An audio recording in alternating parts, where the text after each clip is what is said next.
ngigcina ungaba umuntu engahlala naye nje forever empilweni yami.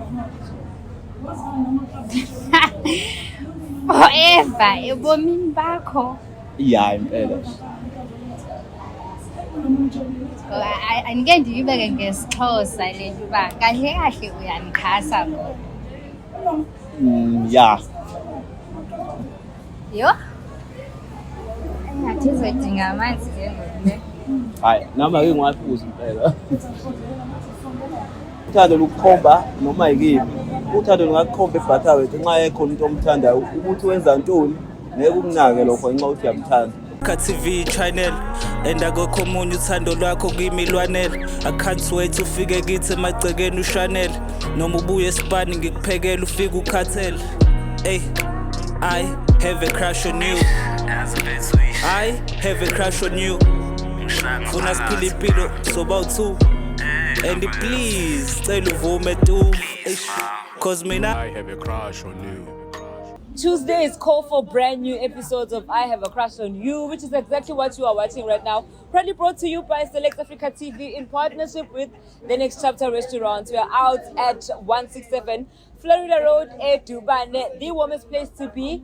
And we are here to put together the youngest couples to see. Okay, I was just trying to rhyme. Greetings, hello, hi, Sawubona, I hope you're good, and welcome to the show. But of course,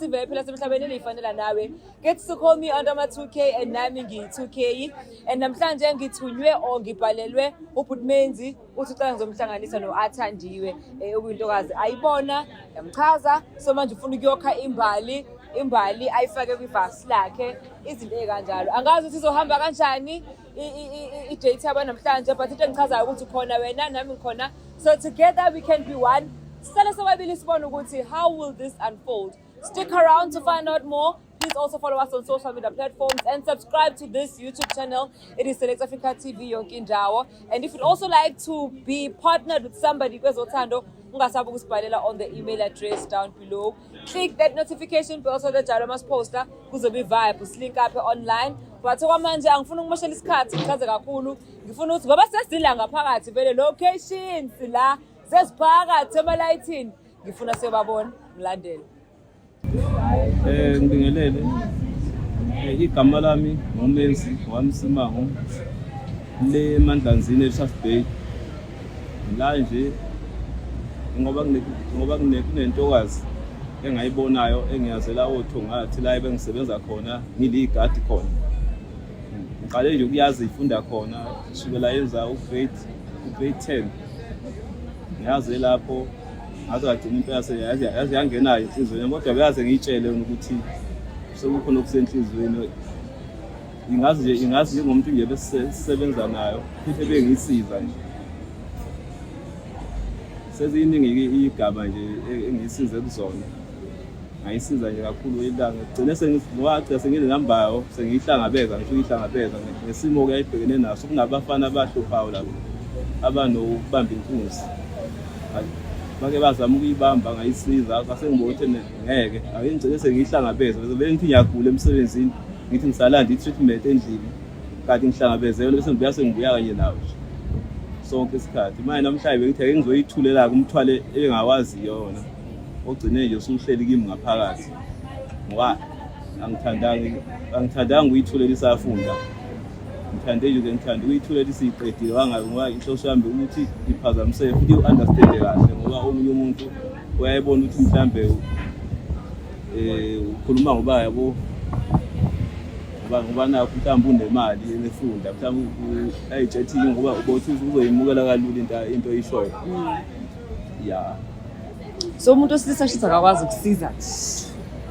Ukusiza. Ukusiza engalindele lutho in return. No, nganye abasiza nawo bonke kodwa yona kwaba ngaba nokuyisiza okukhethekile ngoba kuyisiza okukhethekile. Empeleni ngisebenza yabo osebenza esikoleni isigadi into engaphakathi kuphela. Kodwa yona okwenzeka ngaphandle into asahlangene phansi uyisiza kodwa ke isikhathi ngibona yona ingaphandle ngariska ngaphuma yabo nje ngaba phathi ukuxoshwa nani kodwa ke nxa uthi yasizakala nami akangaba kwi-accident yabo akubanga nankinga. Okay. Kuyangichaza ukuthi uyilindile intokazi aqeda at least isikole because bese kuzoba inkinga ukuthi futhi uzofuna ukubonga umuntu ofake i-uniform. Impela i-uniform siyihlonipha kakhulu ngapha ngakithi. Asithandi impela ukuthi ingane iphazamiseke. Ngayihlonipha nje kakhulu. Ngoba futhi yabo nje. Ngiyithanda engalukuthanda ukuthi ngigcine ngiyihloniphe. Ingaphazamiseki. No siyabonga. So yini oyithanda ngayo ukuchaza ukuthi uyamthanda yini eyamenza ukuthi athole i-treatment ekhethekileyo kuwena ehlukile kwabanye abafundi? Yabo nje inesizotha. Nasesikole la ngizwe ngikhuluma ilanguage yabo ehlambala zawo. Sonke isikhathi iqondile. Yabo nje ikhombisa ukuthi nengishiye kubo iqondile, ngicela iqondile mangibuka yona ngendlela eyiyona. Yabo. So lokho kwangenza ukuthi nayi ngathi nami ngafisa ukuthi le hambali ngizoyitshala lapha ekhaya noma ngitshale kimi iziqiniso yomela kithi yabo. Izipho izinto ezingakuphoqa ngaye uma ungasithola namhlanje thola ukuthi ubungazazi yini nje ongafika futhi namhlanje engakwenza ukuthi ushintshe umqondo ngaye? Okungangiphoqa nje ngaphoqa mhlawumbe ukuthi khona ebikwenza eceleni ebengingakwazi kodwa ke futhi angikhumbule ngoba ngihlala ngiyibona kodwa mhlawumbe kulesi sikhashana ke sinyama eliqedile angingazi ukuthi ike yenzani yabo. Ukuseceleni ukufana nani mhlawumbe ukujola nje ukuhamba ama-club like ukujola yabo nje yonke leyo nto leyo ukuhamba ama-club ukubhema njengoba ama-2000 asabhema nje yabo. Umthandi wesimama obhemayo? Lutho nawo obhema lutho sidalo nje ngokungibona nje angidlisho libabayo. Serious? Akujwayelekile soma ukuthi yena uyashaya uzowenza njani? Ngicabanga ukuthi uma ukuthi into yethu idali ukuthi ihlangane njengoba ngiyizwa ngaphakathi ngiyifila uyokwazi ukuthi akiyeke lokho uma ngimcela ngithi ngicela ukiyeke wavele phela othandweni njengomuntu oselector uyaselecta ukuthi ngiyakuyeka ukuthize sengingena mengakwazi ukuyeka mayithi akathandi noma ufuna ukuyiyekela afuna ukuyekiswa. Ake singayiqambi ingakazalwa ngoba sengiyakufakela ingcindezi manje ngakustressa. Yabo nje stress ngoba ngiyanyazi ukuthi ngendlela engimazi ngayo mina kulula ukuthi enganqaba ukulokhuza enganqaba ukuyeka ngabiyeka. Okay hayi no ngiyazibuzela kukho nokuthi kunjani ngiyazibuzela nje suredi ukuthi umbona uthukile? Hayi ngithukile ngoba manje uthe uniyazana wawunokumhlangabeza una number yakhe niyakhuluma kodwa asikhuluma ngizokhuluma namhlanje ukhuluma ku WhatsApp noma ngicela ukukhuluma ngalesikhathi esafunda ngesikhathi safunda ngathi lapho ukukhuluma naye. Okay cool. So ready awusabluthi awunaluvalo? Okay. Ake mbukelwa iSelect Africa TV, please help me do a countdown so that sisayibona le ntokazi ethathe inhliziyo kaMenzi. So should uMenzi uyena zokumenziwa. We are about to see her in 5, 4, 3, 2, 1 and action. Countdown is over and we officially get to see Athandiwe okuyena obhaleliwe namhlanje on the show. Athandiwe unjani? Ngiyaphila. Unegama elihle bandla. I love it. Akekho ngimaziyo nalo. So igama lami nguSinengwa kaNene. Ngisebenza kwicompany kuthiwa iSelect Africa TV and igama le show esenzayo is called I Have a Crush on You. So njengoba igama lizisho ke someone has a crush on you, that's why I called you. Ngicela ukuthi uhlangane nami la in next chapter because hopefully we are about to begin your next chapter with this person obhalile kodwa akasazi lokho kuzodeterminewa uwena yabo. So someone wrote to us on the show what ukuthandile une crush kuwena wacela ukuthi simhlanganise nawe, which is why we are here.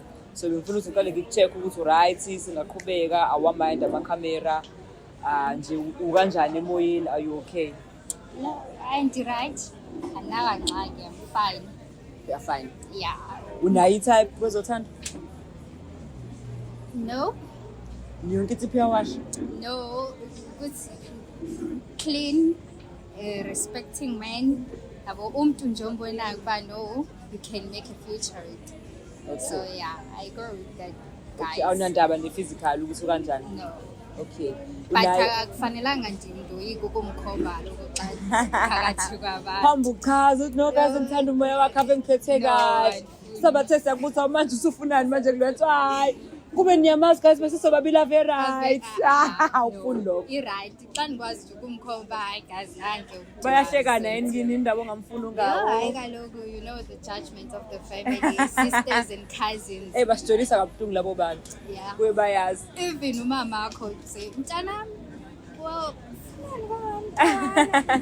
yo ma umazi right so yeah kuba uyazi wemanje sokuzisho kumina amaningi ekho nina so nayi age limit ukuthi awumfuni below this age or awumfuni above this age yo mama msoloke sithi mntanami ya bana abantu abakwi-age yakho so ungezwe like umuntu xa esefuna izinto ezingaphezulu kwakukhathazeke emoyeni so I think yandinayo i-age like 30 years angabi above 30 ingabi above okay no problem yini manje enye bengifuna ukubuza wena regarding lo muntu okay it's fine ngoba sengize ngakhohlwa shothi usuzoyibuzela wena lo ma questions ngizama nje ukunderstand nawe ukuthi umuntu kanjani so usuredi ukuthi umbone yeah ikhona into angayenza engabi turn off kuwena engakwenza ukuthi ufuna ukuyeka i-dates what turns you off in a man I really andazi andikakazi because ndimbone nje because I'm curious. I'm so curious. Let me end your curiosity. Let's see him ne? Please. Doing another countdown in 5. Awungisize countdown kanye kanye ngona wamfuni. 4 3 2 1 action. Into ozukubona athandiwe isikhathi eside atagcina. Lo ngagcina usafunda wahamba phela vele kwenye ikhathi inokuza number yakhe kuyimfoso eyihlahleni. Kodwa ke kwenye ikhathi bengeke ngithola ukuthi isikhathi awunaso ingakho ngize ngathi angifonele la ukuthi ke bengitholele wena ukuthi sikwazi ngikwazi ngizothula lo mthwalo lo ongiphethe ngiyacantshwa nawo wazi bona wazi nje ngenye indlela kodwa ke namhlanje uzowuzwa lo mthwalo ukuthi ongisinda uthi waya hey ndaqhubela ngisafunda ngoke wasomani uNceda high school and so ndifuna ukuba intoni ke namhlanje kuzise apha before siqale nje kodwa khona ubulinde ethi ungabona mina noma mhlawumbe hayi bendingalindelanga ukuba ndingabona wena or umuntu endimazi or umuntu endimaziyo kaloku isikolo ndaphuma nini esikolweni hayi khona sekunesikhathi impela sekunexesha elide ngagcina so ngicela ukubuza ke ngoba why ndilapha kahle nawe ulapha hayi impela kodwa uzoqala ngicela ukubuza kuqala ukuthi uzizwa unjani nje ngokubizwa umuntu ofana nami la le ndawo ndothula kanjani ndothukile kanti ndelanga ukuba kungaba like kube ngumuntu onguwe ke noba mhlawumbe ngendisho umuntu ofana nayo because andazi babe kuzoba ngumuntu onjani if bekungenguwe so mhlambe ke it's because nguwe okanye that's why ndishocked uba why ungizele apha like nyani ke hayi empeleni mfethu akaze ngikuxekele lento kodwa namhlanje ngithi ake ngizokuxekela yona ukuba uyazi angazi ukuba izokuphatha ndlelani kodwa ngicathi izokuphatha kahle ngoba vele yinto enhle neyikusasa lakho neyisibusiso nje kahle kahle nje since ngakubona wawumncane then ngakuhlonipha ukuthi hayi ngeke ngikwazi ukukhuluma lento kuwena ekubeni usemncane ngale yandlela futhi usafunda asengithi angulinde nje uzugcibele isikole kanjalo yokuthi uqibelileka sengithi hayi ngithole ithuba ukuthi ngizoyisho lento empeleni akugcina ukuthi nje ukukhonze njengengane sengiyakubuka ukuthi ungaba umuntu engahlala naye nje forever empilweni yami forever ebomini bakho ya impela angeke ndiyibeke ngesixhosa lento uba kahle kahle uyanikhasa ya yo engathi izodinga amanzi ke ngoku hayi nama ke ngiwaphuza impela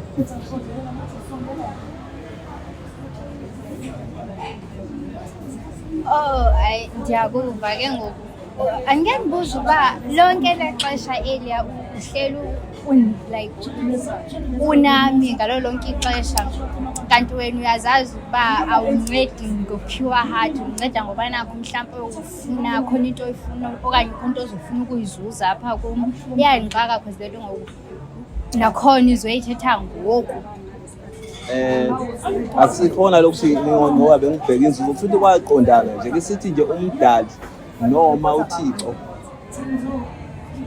wayevele kudalile engisho kanjalo ngoba yabo nje kuhlukile ukunceda kwami wena kunabanye.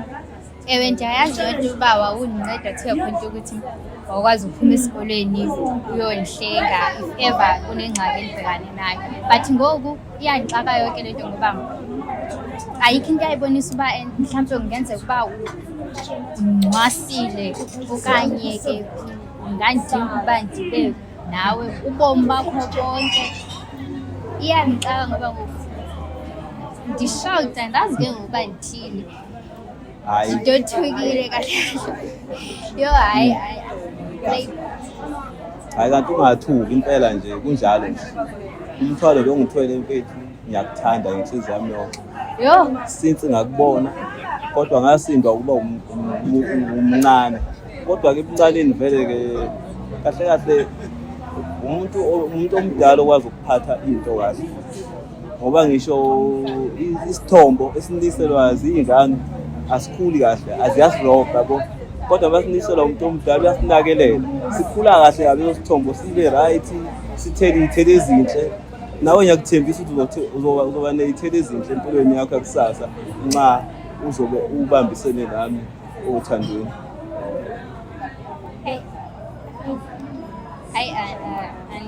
andazi inoba lento eshoyo ndiyayiva kona but ke ngoku iyandixaka ngoba kaloku ndicinga uba mna nawe sihlukene kakhulu ngokwe-age eqondayo ke ngoku ndizowazi kanjani uba uthathe umuntu olingana nam uzomenza uzophila naye ubomi bakho ngoku ngeli xesha.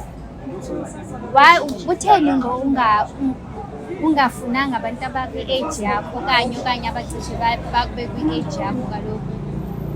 Okay, nxa sithetha ngothando aluna-size first aluna-size uthando yabo.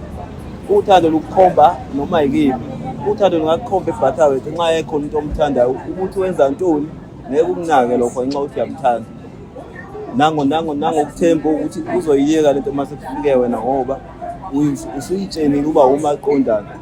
Uthando lungakukhomba enganeni yabo enganeni engakukhomba noma ngithi uthando lungakukhomba ngumuntu omncane kunawe lukukhombe yabo ukuthi yasinda khona ukuya kodwa ngenxa yokuthi ukukhombile uzohamba uye khona yabo. Ke ngokuthi uma sumenzelana umuntu omncane nawe ngoba lokhu mncane nawe uyasho uba mncane ayiwazi inhliziyo ivele ikhombe kumuntu ombonayo uba mncane nawe uzomenzelani. Angithi yabo into ongakazi kwanto ngobomi like osazofuna ukuphumela ngaphandle ayobona abanye abantu uzomthini ngoba lokhu usamncane ke uzokwazi uku-understand uba lo muntu ufuna ukuphumela ngaphandle ayobona abanye abantu okanye ayokwenza izinto. Kahle umuntu omdala oneqiniso ingane ifunda kumuntu omdala. Ngiyacabanga ukuthi nawe lapha ufunda kutata wakho ufunda kumbamba wakho angithi yonke into ayikho into ayithathela yona wathi ngiyayenza ngokuhlakanipha kwami angithi even isesikoleni awuyithathelanga isinqumo ubulidwa othisha wena angithi ulidwa yibona still now usalidwa yibona still namanje usalidwa umthetho wabazali even mina ngisalidwa umthetho wabazali bami njengoba ngimngaka nje akukho okunye okushintshile.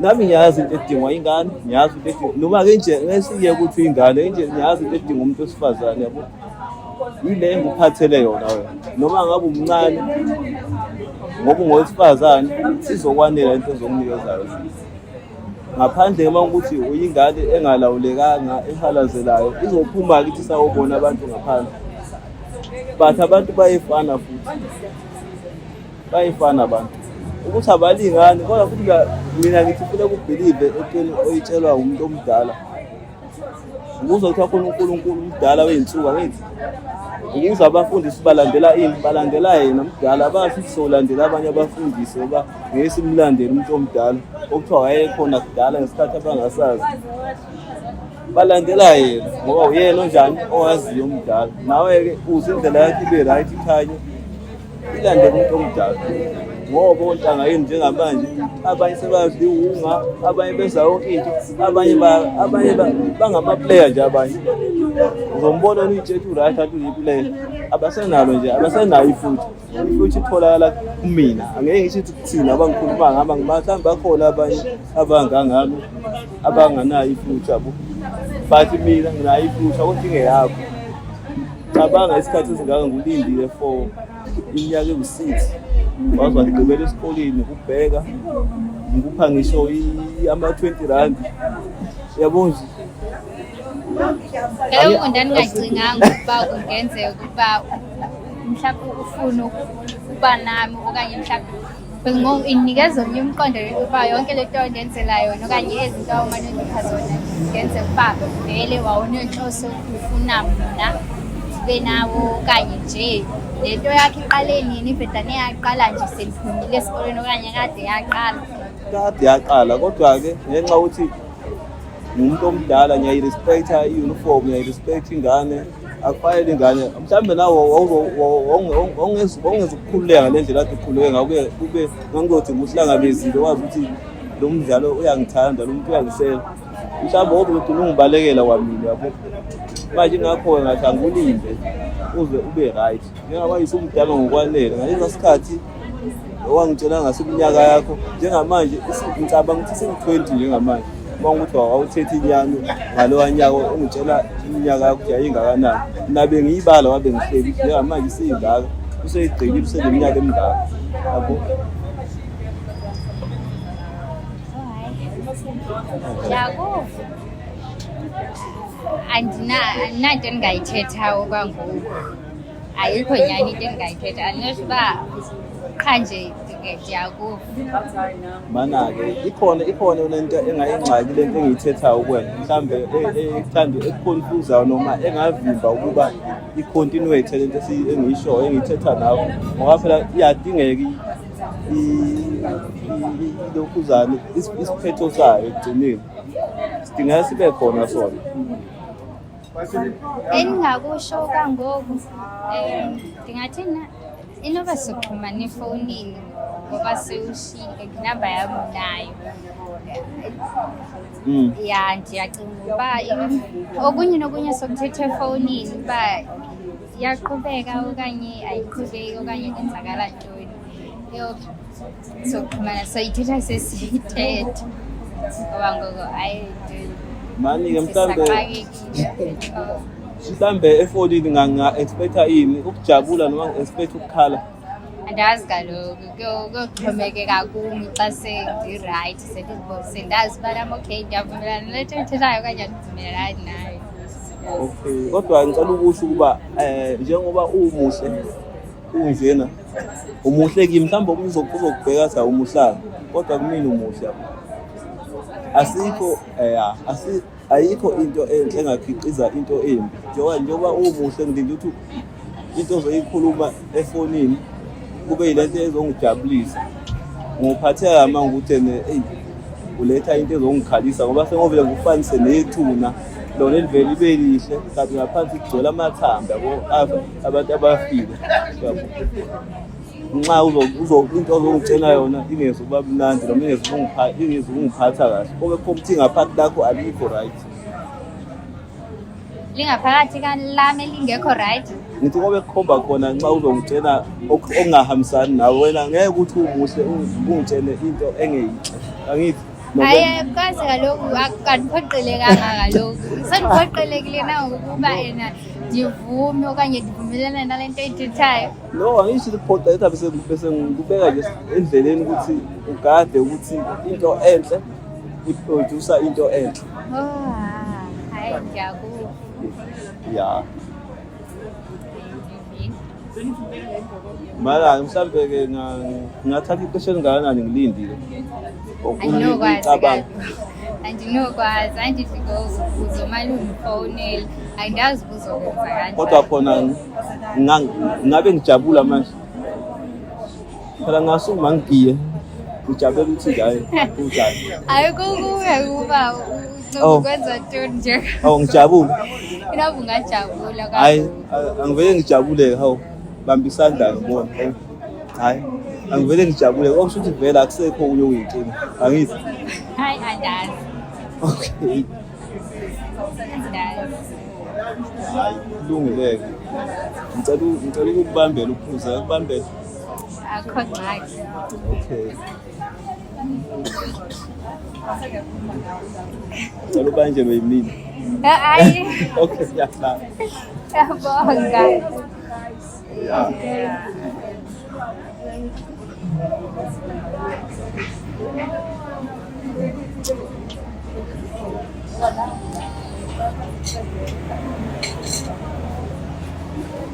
Nxa sayikuthela Hayi kakhulu.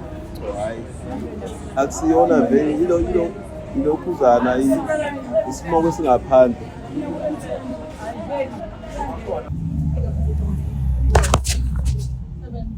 Ngizamisa. Sorry. Ngizothi ukuthi khamba kahle. Angifuni vele ukushiya abantu la mangibuya khona sene red eye senibhonyene. Hayi khamba kahle. Khamba kahle. Kuba yikho nje ngabe sengigile manje. Manje uchitha kwasana. Ochitha kabugayiwe literally. Hayi sengigile yabona.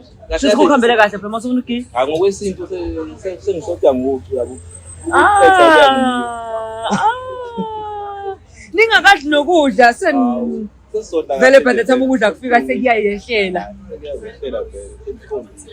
Okay. Mntasi hambe kanjani kwena? Wathula manje ngazathi manje. Ngisathukile. Uzathukile uthuswa yini? Beningalidelanga ukuba kungaba ngoku.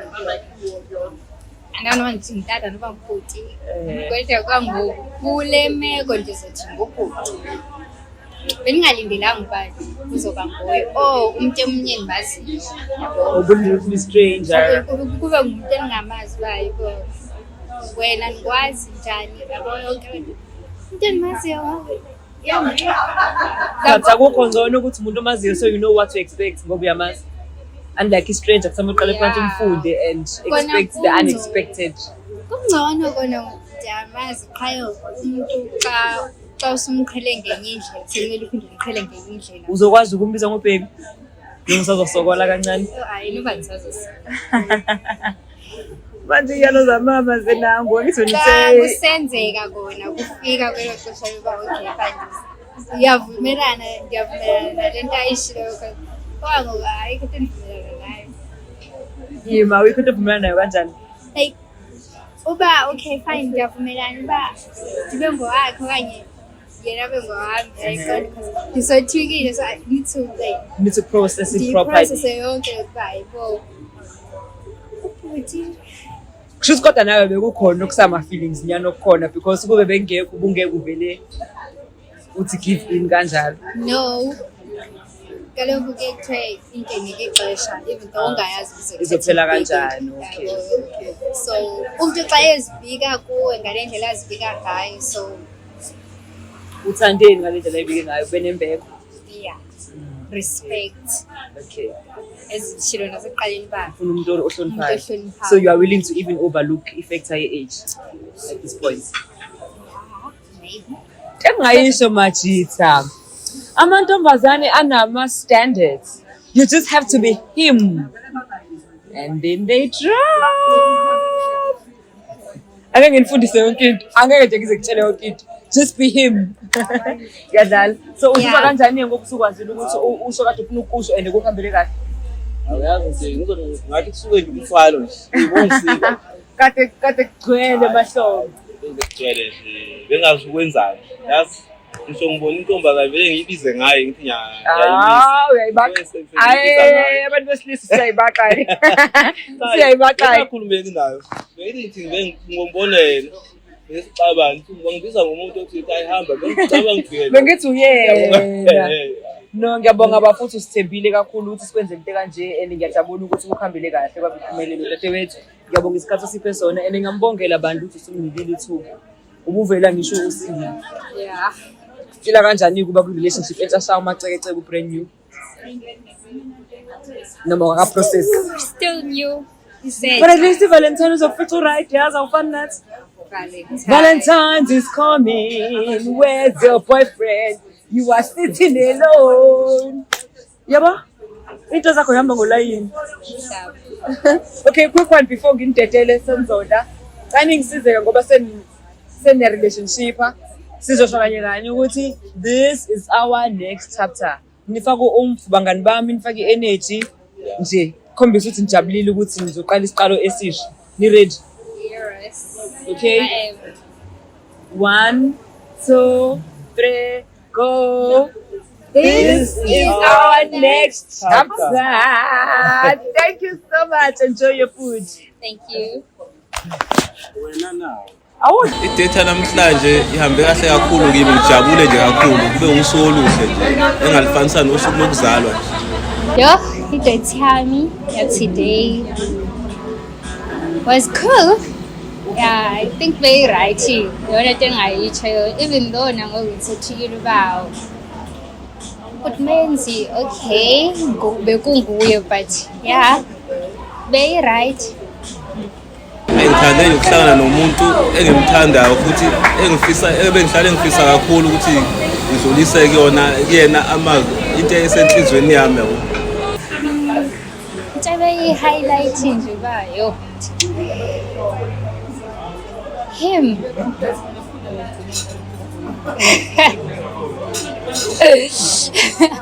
Yeah, because bengalindelanga ukuba kube nguye, bengalindelanga futhi ukuba kube ngumuntu engimaziyo njengoba besendleke ngishilo, so kungisurprisile kwashokha nje uba okay, and enye into engisurprise kakhulu umdala wethu, so yeah, I think nje bekuyileyo nto into engathanda ukisho kuyena nje ngasho ukuthi ngifisa ukuba sibe umfazi zendoda sibe nomshado omkhulu ohamba ngebhanoyi engakunikeza amajita ama-advice engakunikeza amajita ukuthi umuntu akakhuluma into esenhlizweni angaqambi amanga ngoba ugcina ungasawazi ukukhuluma nje ngoba usukhuluma into engekho ingoba uhalela umuntu ungekho ukuthi uyamthanda uyamuntu omthandayo ikhona uzokhuluma into eyiyona uma ukhuluma nomuntu omthandayo futhi umthanda kuyazenzakalela ngoba kusuke kufika enhlizweni. Yo ma, you have to understand. Ukudla kwala ekhaya ngabanikeza 100% kusiphathe kahle kumnandi kuzwakala futhi ngathi kusiphatha kahle nje emzimbeni. Andiyazi bizosithatha sibeke phi into endifuna ukisho futhi menzi ngoku andiyazi ba izosithatha sibeke phi lento but indlela ozichaze ngayo nendlela like ozintroduce ngayo bomsomo, I think ba uzokwazi ukuma emagameni akho and be a responsible man. Ukudla kwa next chapter kwa ekhaya nginganikeza 10. It is good. That's this is our next chapter because that is how we roll. It could also be your next chapter with i-crush yakho mungayeki kwababa. Usibhalele on the email address down below. Now we have to Select Africa TV is Oxeta. Thank you so much for tuning in and being a part of this vibe, this love, this episode of I Have a Crush on You. It's true, I do have a crush on you. Thank you so much for your unwavering support. Please keep supporting us by following us across all social media platforms and subscribing to this YouTube channel, Select Africa TV. Turn on the notification bell so that you don't post a reminder like the VIP of life that you truly are. Speaking of which, but of course, gets to call me under my 2K, and guess what? Nami Giyi 2K. This is how I'm signing out. I have to love and leave you. Catch more of me on social media platforms under my 2000 Yonkindawo. But till we meet again next week, same time, same place, right here at the next chapter.